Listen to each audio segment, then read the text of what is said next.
Hey guys, welcome to the Manchester United News channel.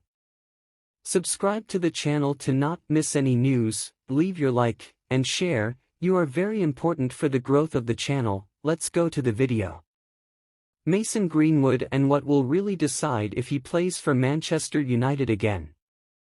The club are consulting players in their women's team before making a decision, but the market, as always, is likely the key. And who says football doesn't have enough women in decision-making roles?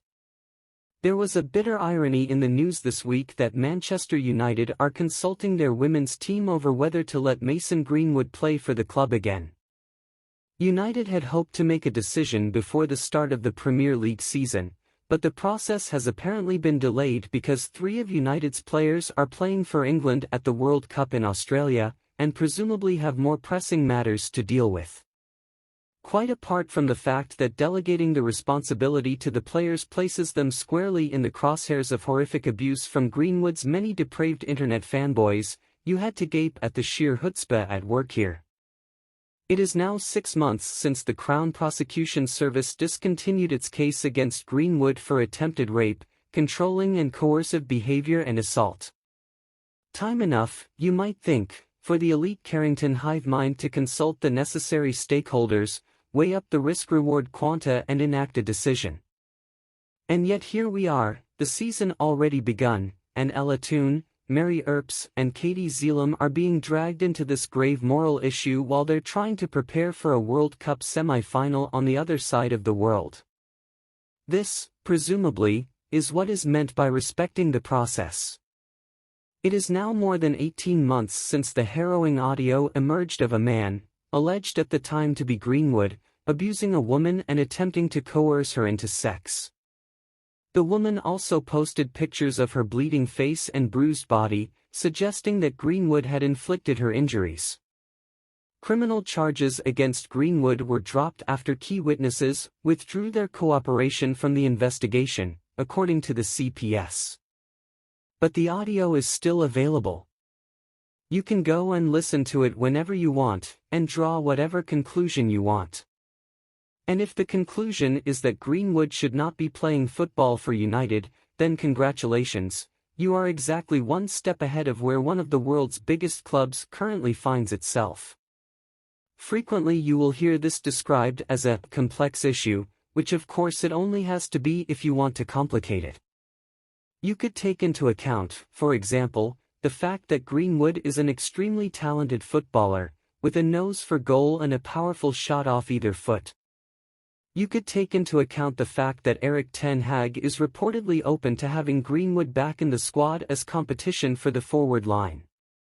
You could take into account the fact that Greenwood still has almost 2 years left on a contract worth about £75,000 a week, and the possibility of a legal challenge from the player should United unilaterally decide to terminate it.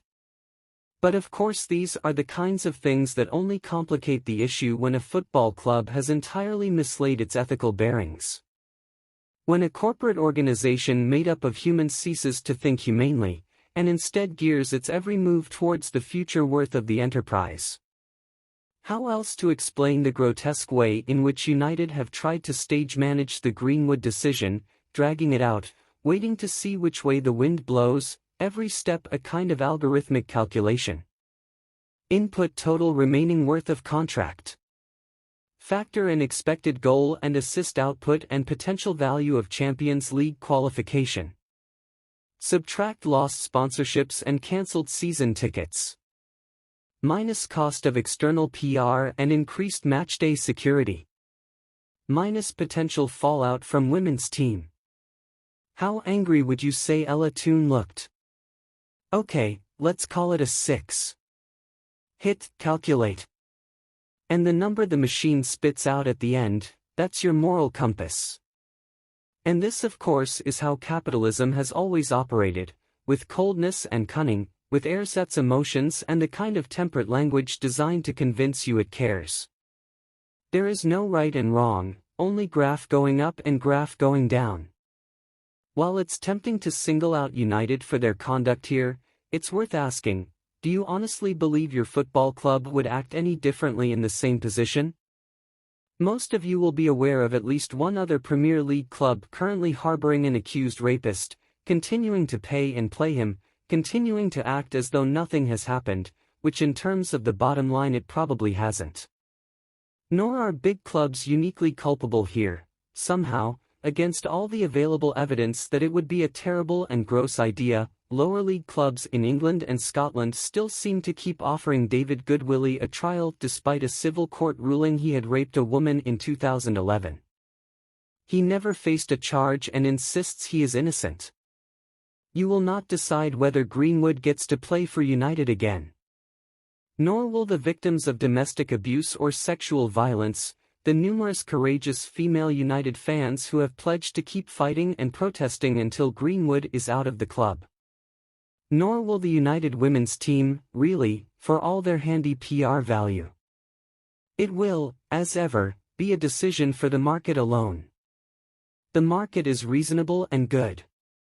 The market always gets what it wants in the end, whether you like it or not. I asked you politely and you wouldn't do it, the man's voice says on the audio. So what else do you want me to do? Guys, what a difficult situation for Greenwood. I hope that all this will be resolved soon. Thank you all for watching. Subscribe to the channel to not miss anything, leave your like and your comment, that is very important for the channel growth. Until the next video.